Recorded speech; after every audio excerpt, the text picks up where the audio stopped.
I think one of the things that I've always loved about the thriller is that there is an element of physicality to this production. I certainly had that experience with 24, and I certainly had it here with Rabbit Hole. So it's an aspect of that genre that I enjoy a lot as a performer. So it was nice to get back into it a bit. At the very beginning of the show, he works in the world of financial espionage, which is actually a real thing, and he's conducting an operation where he's in charge, and he's the hunter, sorry, and very quickly the show turns on him, and he becomes the hunted, and he's literally running for his life and trying to figure out who and why is after him, because things aren't what they seem. And I think we live in a world where discovering and identifying the truth is getting harder and harder.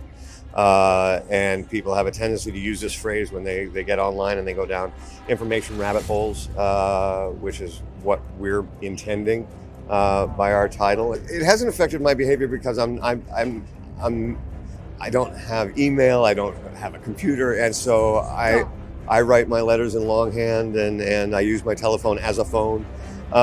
So I was actually quite grateful that I'm maybe not as vulnerable, not as exposed as a lot of other people. So it hasn't really changed my behavior, but it certainly was alarming to see the variety of ways that our private information can be either obtained and then manipulated. Television just in general has been kind of continuously progressing as a medium of storytelling. It's in many cases, it's easier to tell a story over 8 or 10 hours than it is over 2 hours.